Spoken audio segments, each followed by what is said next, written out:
Yo, what's good, people? It's Mikey, aka Mikey V, aka the ICG, aka Mr. Versatile, because today I don't have a music video for you. Today I'm back on my channel to discuss Misfits number 4, KSI Temperrr, the whole undercard, and yeah, just my thoughts and reaction on the whole event. Before we get into this, make sure you like, comment, subscribe, you know what I'm saying? There's gonna be a lot more content coming this year, but for now, boom, let's get into this.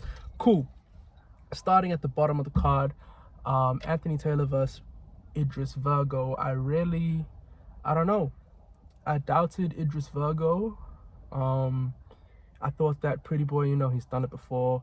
He's very experienced. I mean, he's took losses before in MMA and in boxing and things like that. But I just thought maybe he'd just, you know, come out swinging and get him early. He said that he's never been knocked out. But yeah, what happened? He ended up getting dropped twice. One of them, he says, controversially. But I think Idris had enough to get it done. I mean, Idris should have finished the job. I know it's hard to do in 4 rounds, especially at that weight class. But if you're saying you're 12-0-1 as a professional boxer and you're coming in and fighting the guy that, let's be honest, he's not that respected in the scene. I mean, he's got his name, he's done well for himself, but realistically, if you are wanting to become this big name on Misfits and you're supposed to be the pro,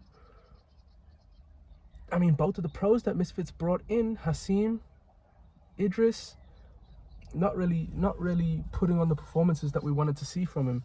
I think Idris started off really well. He controlled the ring. He was slipping every single thing that Anthony threw at him. When Anthony was connecting, he was eating them. But then he got a bit too confident and started doing a bit more showboating and stuff like that. And your name is the body breaker? I don't know, dog. You gotta break some bodies. Only 2 KOs, and you've been fighting people with 208 losses? Come on, dog. Anyway, still a good performance. Still got the job done in the end, but expected more. The next fight, FaZe Ordway versus Elle Brooke. I'll be honest, I was underestimating Elle Brooke a lot. I mean, we haven't seen anything from FaZe, but she looked in shape.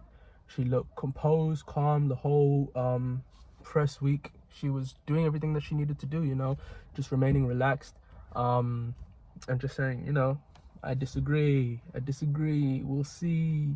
And then Elle Brooke came out talking her shit, showing her ass, literally. And I mean, we saw why. She's been training with Ebony Bridges, IBF bantamweight champion, Mark Tibbs, she's been in the gym with, and bro, smoked her, absolutely smoked her. I saw Wade and, you know, everyone in the scene talking about FaZe needs to stay long. She needs to keep pushing her back, and then looking for opportunities. And she didn't do that. She didn't. She got hit with a few and then tried to counter. Kept getting caught coming in. Kept getting caught leaving, and in the end, it got waved off. I can understand why FaZe is saying, you know, it was waved off too early, but she started turning her back. She started dropping her hands. She started not throwing back on the counter, not protecting herself. And at this level, ref did the right thing. You gotta end it there. So, you know, I really hope we see FaZe Ordway back. From her tweets and what she's posting, it's looking like she was like, you know, thank you for the opportunity, just wanted to show you guys you can do whatever. And it's not looking like, yo, I want to keep doing this. Maybe when she got bloodied, oh, that's another thing, she did bloody Elle's nose. Elle got hit, boom, blood leaking straight away. But Elle showed that fight, and they call her the baby bomber. Ebony Bridges, like, really supporting her. Shout out to the Aussie Queen. And yeah, hopefully we see more from both of them. I do think Elle's performance was more dominant than Astrid's performance on Misfits 2. But, you know, hopefully we see them in the future, but I don't want to see it straight away. I think we need to see more from Astrid to show that she deserves it. Honestly, Elle absolutely ran through FaZe. Let's get into the next fight. Who was next? Swarmz, my dog. The madman Swarmz up against the headbutt king, Ryan Taylor. Look, Swarmz got the job done. Honestly, how do I feel about the TKO? Like, Ryan Taylor has shown us in the past that he has the chin and that he's ready to go and keep brawling and just keep fighting regardless. I mean, he was up against Slim, who's basically second in the rankings on Misfits, and went the distance. I mean, the shot did look clean from Swarmz, the jab. Not too much power on it, but Ryan was coming forward, caught him on the angle right here. And if he's saying he can't see out of that eye, the fight has to stop. Like, this isn't Creed, this isn't Rocky. Like, it's Ryan Taylor versus Swarmz. If he's saying he can't see, it's gotta go. And I mean, he started pawing at it right away, like saying like, something's wrong. But I'm happy for Swarmz. He did well. I was hoping to see more from him. Honestly, he still looked shaky. He still looked like, I mean, he was trying to do the whole jump out the way and say, no, come on, like, but I don't buy it. He got lucky that Ryan pulled out. At the same time, they're saying Ryan didn't train for this fight. Some people saying that he was sick coming into the fight. So if that's the case, then maybe he just saw, hey, Swarmz isn't the same Swarmz from last time. This is going to be a bit harder than I thought. Let me just pull out. But no way to confirm it. Hopefully he is okay. Hopefully we see Swarmz again, because yeah, he's got his redemption now. And speaking of redemption, fam, oh my gosh, mate, mate, I don't know who this BDave kid is. You know, he came in against someone, a mystery. He was beefing with Alex Wasabi online, I guess just trying to create some sort of controversy, some sort of stir to make people think, it is Alex Wasabi as the mystery opponent. But then, I mean, before I get to Pineda, I like the choice of walkout music from BDave. No one knows who you are, so get the crowd on their feet, get the crowd singing, get the crowd, you know, everyone knows Sweet Caroline, apart from Dean the Great, but, you know what I'm saying, that's a good choice of entrance music, something to get people on your side. But then, the best entrance of all time, whole stadium goes black. Boom. Are you kidding me? Todd and Dean and Wade, like, they go crazy on the comms. And then you see this figure appear at the top of the stage. He turns around, the mariachi starts playing Luis Alcaraz Pineda. Oh my gosh, man. Incredible matchmaking from Mams. And I saw Fight Lounge saying Mams looking after Swarmz and Pineda, and it's true. Giving them opportunities, they helped out at short notice, fought KSI, and now they're getting the respect and the loyalty that they deserve from Mams, and that's awesome. Good to see Pineda out there. Good to see him putting on a show. He came out in the first round heavy, swinging, going crazy, and it looked like, yo, this is gonna be bad for BDave. BDave's head didn't move off the center line once. He was eating jabs, eating hooks, and then Pineda starts styling on him, body shots, uppercuts.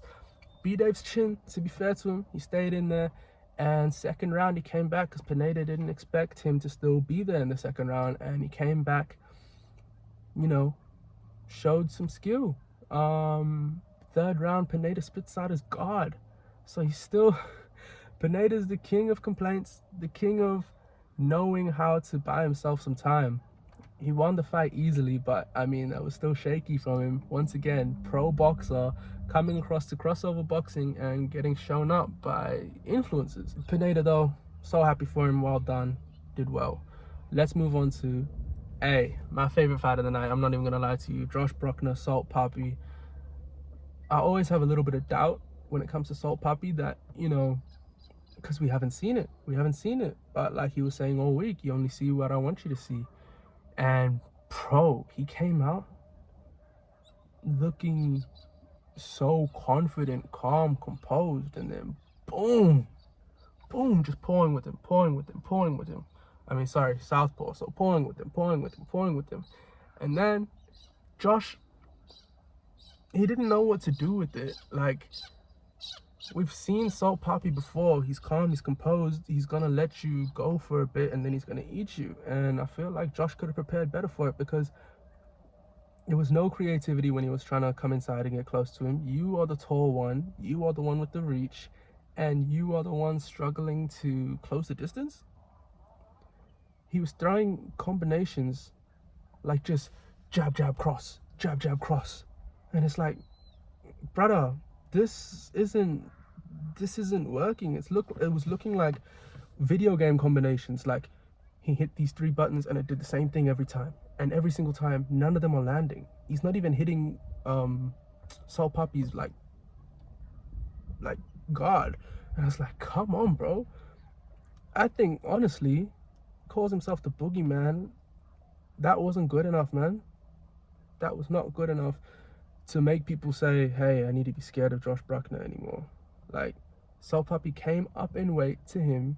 He was still like 5-6 pounds heavier than Salt Papi, taller, bigger reach. And yeah, he got smoked. He came in, tried to do that same jab to get in to close the range. Kenny kept saying the whole time on the comms, Salt Papi knows distance, he knows range. Like, he's a master at it. And as soon as Josh came into range, boom, big left hand, right on the nose, straight down, not getting up. Like, that is it. Like, basically, Papi landed 3 punches, like 3 punches all fight, and they were all just like, man, get out of here, man. The whole time Josh kept trying to come forward. He was just like, get out of here, man. Come on, bro. That ain't it. And you know what? Salt Papi did really well. He was getting on the chair. They were talking to him a bit, and then they were trying to get him to get up. He's like, no, man, let me rest. Let me rest. Like, give me my time. And it was just more screen time because he knew there wasn't going to be much screen time after that. Boom. Down. He does his showboating. He does his flexing. Calls out Kenny. Then calls out Pineda. Then calls out Jake Paul. Honestly, I don't want to see that fight. I want to see Salt Papi versus KSI. I don't really want to see KSI versus Fournier as they're trying to bill it, but it is what it is. That was awesome. Whatever Salt Papi does going forward, I'm watching him. I followed him on all platforms. Like, he's a G, man. He's a G. I think he's moved up in the rankings 1,000%. I think he overtakes Slim at this point, honestly, because let's get into that Slim fight. Slim, not good enough, man. The whole week, Wade and everyone in the press was talking about, yo, look, if Slim boxes and doesn't get into a brawl, he'll win this fight easy. Tom Zanetti came in, chin of steel, bro. Chin of steel. And, you know what I'm saying, at the end, they were both respectful to each other. Tom's gas tank just kind of wore out. But at the same time, every time Slim was catching him, he was hitting him with 1-2. Tom Zanetti comes through with a big counter, whether that's the left hand as he's going this way, the right hand as he's going that way. He's getting hit and hitting him, and like hitting him harder than we saw Ryan Taylor hit him. Definitely hitting him harder than we saw Temperrr hit him. Kind of disappointed in Slim. They were talking about, you know, if you know Slim, you know his ego, he's going to want to do a firefight. If you pull him into the brawl, he's going to get trapped there and he's going to stay there. And that's exactly what happened, man. Obviously, we know now Slim's got a chin. Slim can withstand it. But he didn't have to. If he kept it at range, just kept coming in when he wanted to, laying shots and getting out of there, he could have ended this fight earlier. 100%. Tom's legs were getting weak. End of the second round, it was looking like it was going to be it. They clinch, done. And then third round, Tom just found the second win and just, you know, laid into him. Obviously, Slim withstood it. Fourth round, he did well. Obviously, I just want to say I have all respect to these people. I've never fought in my life, but, you know, I'm a fan. I paid for the pay-per-view, and I watched it, and I think I deserve to give my opinion on it. Speaking of the pay-per-view, just wanted to say, amazing production from the whole team. The in-between fights, I didn't get bored once. Ade, Big Zoo, Wade, Todd, Kenny, Dean, they all did a really great job. Dean was trying to get himself cancelled, talking about tacos, talking about I'm definitely going to get Elle Brooke's number after this. He's from the streets. He doesn't really know how to control his mouth. I mean, I get it, but you know what I'm saying? I just wanted, you dig what I'm saying? I just wanted to say, you know, really great production, the whole thing. I wasn't bored once. I didn't click off once. I didn't go on my phone once except to tweet. you know what I'm saying, that everything was going great. Really, really good production. I definitely think Misfits 4 is the best Misfits so far. And I look forward to seeing what they got in the future. I don't really like this Jay Swingler versus Nick LeMayo fight. Honestly, I wanted to see Jay Swingler take on a harder opponent. He's dedicated his whole life to this boxing thing. He's stopped doing TGF and everything, and he wants to prove it, and they know that his name and his fan base holds weight. So they know on a card where they're going to a different location, they're going against, like, they haven't really got the KSIs and the Slims and the Salt Papis on the card. They know his fans are going to support, and he can be a main event, and the event will still do well. And I mean, that's why they got that Nick guy in. He's got 20 mil subs, all that stuff, but could have been a better matchup. But hopefully after this fight, we'll see him in the ring against a better opponent. But speaking of a better opponent, KSI, FaZe Temperrr. KSI did a damn thing. I was doubting him. He talks a big game. He talks a lot. Like, he talks like he's the next level. He's ready for Jake. He's ready for anyone. He's ready for this. Blah blah blah blah blah blah blah blah blah blah blah. And you know, thankfully in this pregame, in the build up to this fight, we didn't see him doing the whole "I'm the nightmare, I'm this, I'm grr," because we were going to see that against Dylan. We were going to see him trying to play the villain role. And bro, you're the good guy. Everyone's on your side. Like, you are the head of the company. We're all really here for you. You don't need to, like, be the bad guy. Just be yourself, man. And he did in this fight, in the build up against Temperrr. He was respectful. He was still talking his shit, but in a way less cringe way, and honestly made me much more excited for the fight. We got to hear that he was doing 111 rounds of sparring against southpaws, didn't get dropped once, beating PBs, all this stuff. I still didn't believe it. And then he came out and just smoked this nigga, bro. I mean, here's the thing. This style of KSI is where he's saying, like, I'll come in and I'll happily eat some on the way in. Against Jake, he's going to have to be a lot tighter than that. Against Fournier, he's going to have to be a lot tighter than that, because he's coming in and he was eating shots, and you can see he's still coming forward, but you can see if they land correctly, or if they land with enough power, because he's coming in with such speed, it's going to wobble him. It's going to, like, affect his equilibrium. But that's side note to the fact that he knocked him out clean. Damn, it's hard to see Temperrr on the floor again. We saw him on the floor against Slim, and this one, his eyes are doing the exact same thing. He tries to get up, legs wobbly, falls down again. Big combination from JJ. We've never seen that from him before. Throwing the feint on the way in. Didn't get caught on the way in on this one. This one was clean. Feint on the way in. Temperrr goes to jab him, slips it, right hand, hook on the side of his head, and then followed up by the left as well. I mean, right hand overhand followed by the left hook. It was clean, man. It was really, really clean, and it was good to see. And yeah, I just wanted to say, you know what I'm saying, give my opinion on this fight. This is a completely different style of video to the video that I'd normally do. I'm more talk music, but aka, like I said, aka Mr. Versatile. You're going to be seeing a lot more of me, because I've been having this whole idea in my head that, like, I just need to come up with this brilliant idea for a music review or whatever, have the editing perfect, have everything perfect, but then I'm just scaring myself thinking that I can't do it. So instead, you get this face-to-face, me just talking, listening to the sound of my own voice, having some frizzy hair at a random park in Canning Vale, and I'm just talking my shit, man. So if you do like this type of content, let me know. There will be lots more types of content, some music stuff, some of my own music. But yeah, like and subscribe.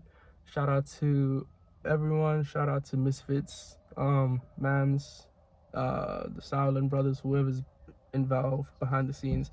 Amazing event. KSI, well done. Salt Papi, well done. Who else? Elle Brooke, well done. Everyone, basically. They all got in the ring. I ain't never got in the ring. But yeah, that was awesome, man. Peace.